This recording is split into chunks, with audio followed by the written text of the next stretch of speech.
The humid August night in Mattoon, Illinois felt heavier than usual as Celeste Richardson finished her late shift at Mattoon General Hospital. The 26-year-old nurse had grown accustomed to the unsettling quiet that descended upon the small town after midnight. But tonight, something felt different.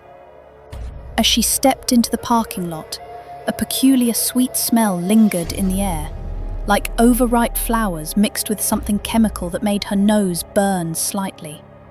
Celeste hurried to her car, her white uniform rustling in the oppressive heat. She had been working double shifts for weeks, caring for an unusual influx of patients suffering from mysterious respiratory ailments. The symptoms were always the same: temporary paralysis, severe nausea, and most disturbing of all, reports of vivid, terrifying hallucinations that seemed more real than reality itself. As she drove through the empty streets of her neighborhood, Celeste noticed her neighbor Mrs. Kearney's house was unusually dark. The elderly woman typically kept her porch light on until dawn, a habit she'd maintained since her husband died 3 months ago. Something about the complete darkness made Celeste's skin crawl. She parked in her driveway and hesitated before getting out, that strange sweet smell now stronger than before. The moment she opened her car door, a wave of dizziness hit her. Her legs suddenly felt weak, and panic surged through her chest. This was exactly how the hospital patients had described it: the sudden onset of symptoms that left them helpless. Celeste forced herself to run toward her front door, fumbling with her keys as her vision began to blur. Behind her, she could swear she heard the sound of heavy breathing, but when she turned around, the street remained empty. Just as she managed to unlock her door and stumble inside, the paralysis hit her completely. Celeste collapsed on her living room floor, conscious but unable to move a single muscle.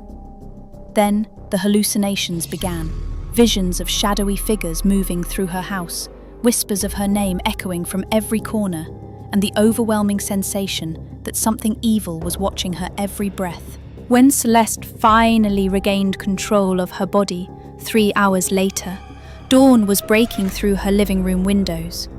Her muscles ached as if she had been running for miles, and the metallic taste in her mouth was overwhelming.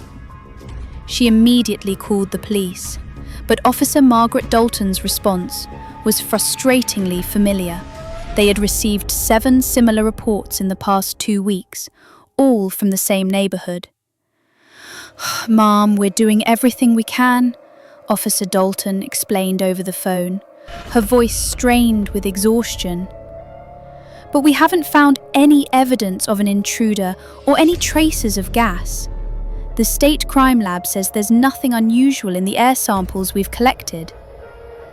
Celeste hung up, feeling more frightened than before. If the police couldn't find evidence, it meant whatever was happening was far more sophisticated than a simple break-in.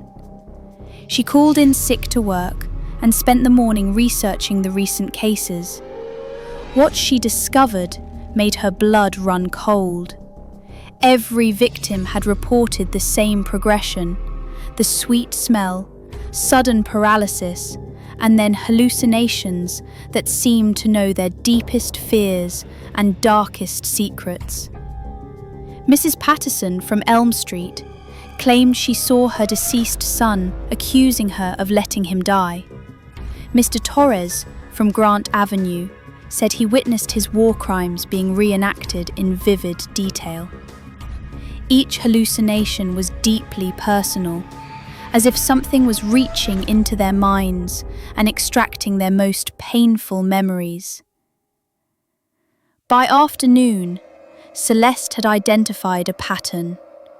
All the attacks happened between midnight and 3 a.m., always targeting people who lived alone, and each victim worked in what could be considered helping professions: nurses, teachers, social workers, a local priest. Someone was specifically targeting people who helped others, and the attacks were escalating in frequency. As evening approached, Celeste made a decision that would haunt her forever. Instead of staying with friends or leaving town, like several other victims had done, she decided to wait and watch. She armed herself with her father's hunting rifle and positioned herself by her living room window, determined to catch sight of whoever was tormenting her neighborhood. The attack came at 2:47 a.m., but not in the way Celeste had expected. Instead of the mysterious gasser targeting her house, she watched in horror as thick, greenish vapor began seeping onto Mrs. Carney's front door across the street. Through the elderly woman's window, Celeste could see flashing lights, not from any electrical device, but an eerie, pulsating glow that seemed to move with purpose through the house.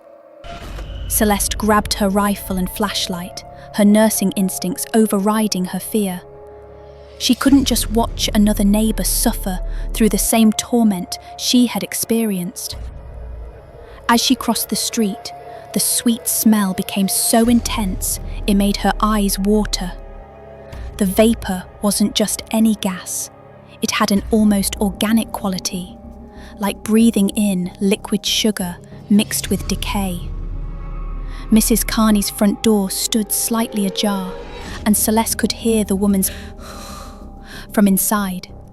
She pushed the door open carefully, her rifle ready, and immediately understood why the police had found no evidence. The perpetrator wasn't human.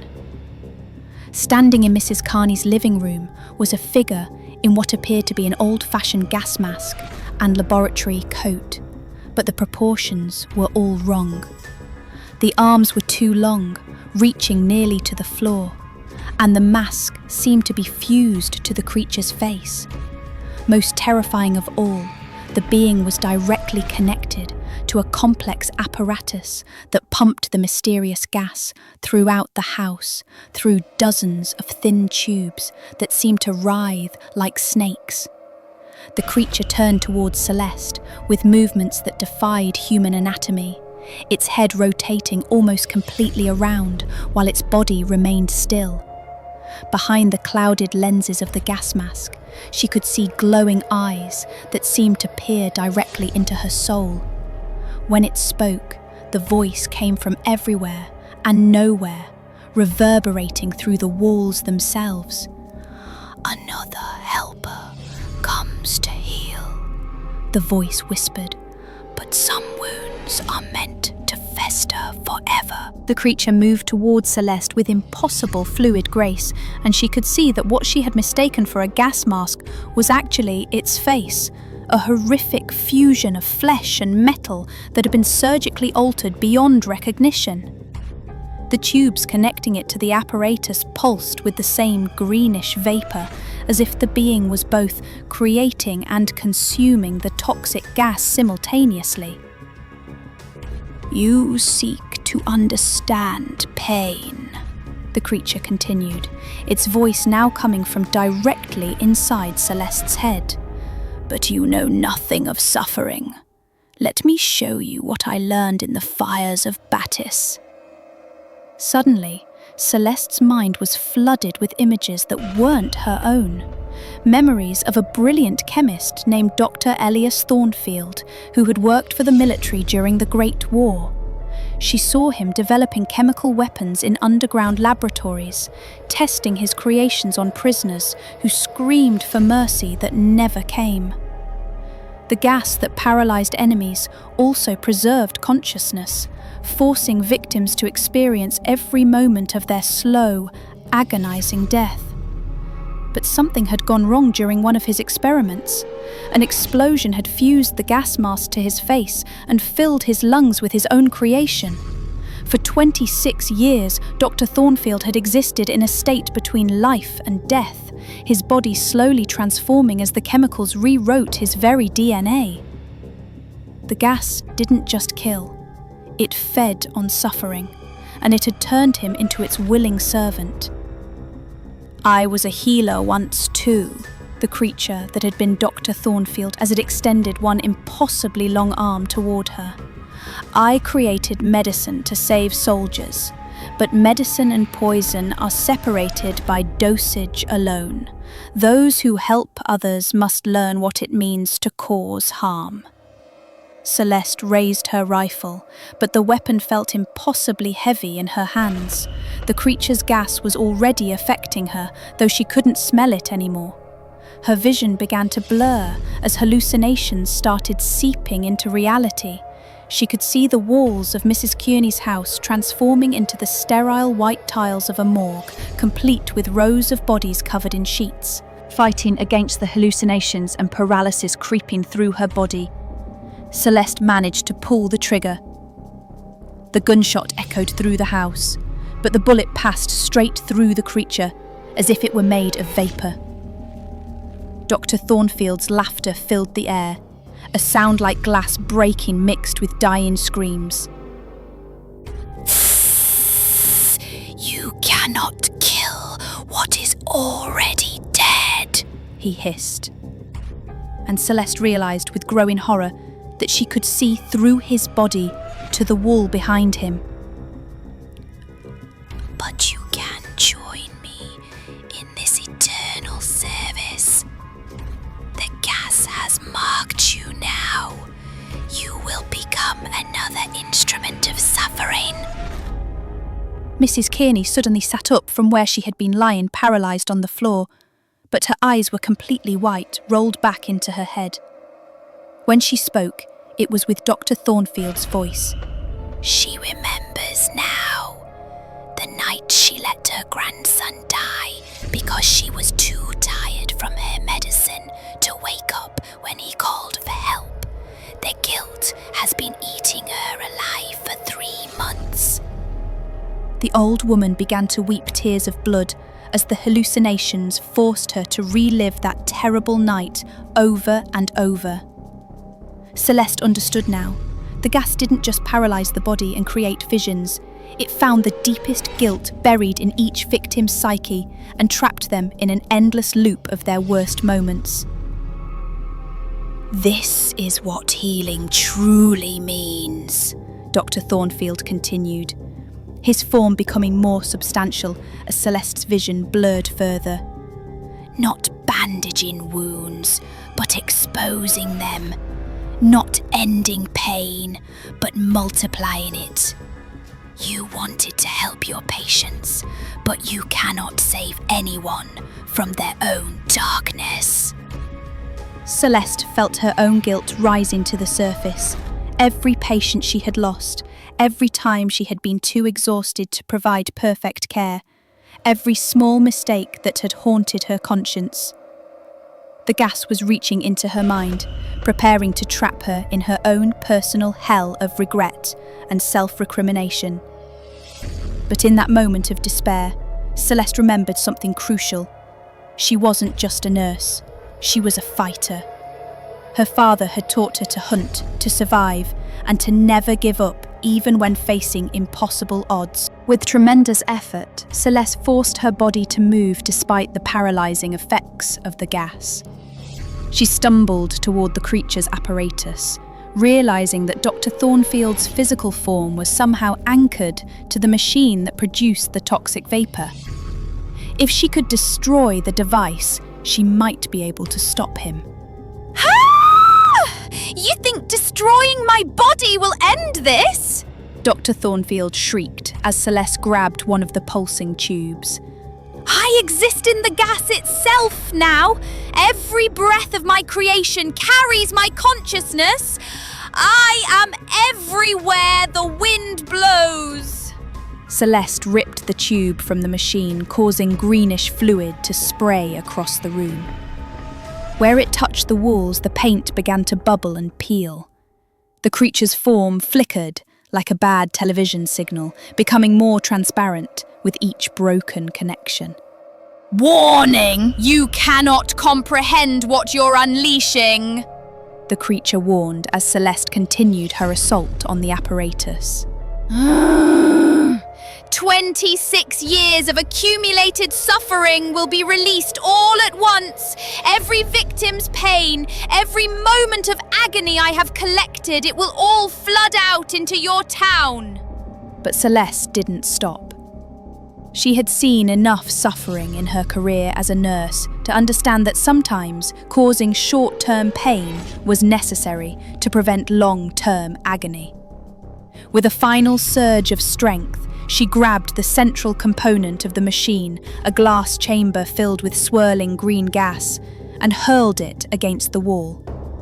The explosion of gas that followed was unlike anything Celeste had ever experienced.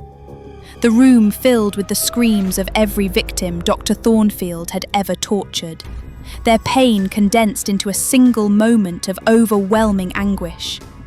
She felt their terror, their helplessness, and their final moments of despair wash over her like a tsunami of pure suffering. Dr. Thornfield's form began to dissolve, but his voice grew louder, more desperate. You don't understand. The gas was containing them. Now they're free and they're angry. The dead don't forgive, nurse. They hunger for company in their eternal torment. As the gas chamber shattered, Mrs. Carney's house began to shake violently. The walls cracked and bleeding started seeping through the fissures. Not red blood, but the same greenish substance that had been flowing through Dr. Thornfield's apparatus. Celeste realised with growing terror that the house itself had become infected by decades of accumulated suffering. The air filled with whispered voices, each one a different victim from Dr. Thornfield's long reign of terror. She could hear a young soldier begging for his mother as chemical burns consumed his lungs, an elderly man crying for forgiveness as paralysis crept up his spine, and dozens of others whose final moments had been preserved in the toxic gas like insects trapped in amber. They remember everything, Dr. Thornfield's dissolving form gasped, his voice now coming from multiple directions at once. Every injection I gave them, every scream I recorded, every tear I collected. And now they want their revenge, not just on me, but on anyone who claims to heal. Celeste felt invisible hands grabbing at her clothes, her hair, her skin. The vengeful spirits of Dr. Thornfield's victims were trying to drag her down into their realm of eternal suffering. She could see their faces materializing in the toxic mist. Soldiers, civilians, children, all bearing the marks of chemical warfare, their eyes pleading for someone, anyone to share their pain. But something unexpected happened. As the spirits reached for Celeste, they hesitated. Unlike Dr. Thornfield, who had caused their deaths for his twisted experiments, she had dedicated her life to healing. The ghosts could sense the difference between one who had harmed and one who had helped. "She is not like him," whispered the voice of a young nurse who had been Dr. Thornfield's first victim in 1918. "She carries no guilt for our deaths. She has only tried to save others." The spirits turned their attention back to Dr. Thornfield's rapidly fading form, and their combined fury was terrible to behold. They tore at him with spectral claws, pulling pieces of his essence away until nothing remained but echoing screams and the acrid smell of burning chemicals. In the aftermath of Dr. Thornfield's destruction, an eerie silence fell over the house. The toxic gas began to dissipate, and Mrs. Kearney slowly regained consciousness. The elderly woman looked around in confusion, as if waking from a terrible nightmare, with no memory of the horrors that had just unfolded. Celeste helped her neighbour to her feet, but as they prepared to leave the house, she noticed something that made her blood run cold. On the wall, where Dr. Thornfield's apparatus had been connected, a message had been burned into the paint in the same greenish substance. The work continues. The gas remembers. Find the others. Over the following days, Celeste discovered the true scope of Dr. Thornfield's legacy. In the basement of his old laboratory, police found detailed journals documenting not just his experiments in Mattoon, but similar operations in 12 other small towns across the Midwest. Each location had its own apparatus, its own accumulated suffering, and its own tortured victims who had never found peace. The journals revealed that Dr. Thornfield had been systematically targeting people in helping professions because he believed they needed to understand the true nature of suffering before they could claim to heal others. His twisted philosophy was that only those who had experienced the depths of human agony could genuinely help others overcome their pain. But most disturbing of all was the final entry in his journal, dated just 1 week before Celeste encountered him. "The gas has evolved beyond my control. It no longer requires my presence to function. The accumulated consciousness of the victims has given it a life of its own. Even if this vessel is destroyed, the work will continue through the other sites. Suffering must be preserved. Pain must be shared. The helpers must learn." Celeste realized that destroying Dr. Thornfield's form in Mattoon had only been the beginning. The toxic gas in the other 11 locations was still active, still fed by the consciousness of countless victims, still hunting for new targets among those who dedicated their lives to helping others. She made a decision that would define the rest of her life. Celeste quit her job at the hospital and began traveling from town to town, using Dr. Thornfield's journals as a roadmap to find and destroy the remaining apparatus before they could claim more victims. 3 years later, Celeste had successfully destroyed 8 of the remaining apparatus, but each victory came at a terrible cost. The accumulated suffering in each device had grown stronger over time, and the spirits trapped within had become more violent and desperate. She bore physical and psychological scars from each encounter, chemical burns that refused to heal, recurring nightmares of the victim's final moments, and a growing sensitivity to the supernatural that made normal life impossible. The final 3 locations proved to be the most dangerous. In a small town in Kansas, she discovered that the local apparatus had merged with the town's water supply, slowly poisoning the entire population with microdoses of Dr. Thornfield's consciousness-altering gas. The residents had begun exhibiting his obsession with teaching helpers about suffering, turning the community into a cult of twisted healers. In Wisconsin, the gas had infected a children's hospital, where it fed on the pure fear and pain of sick children.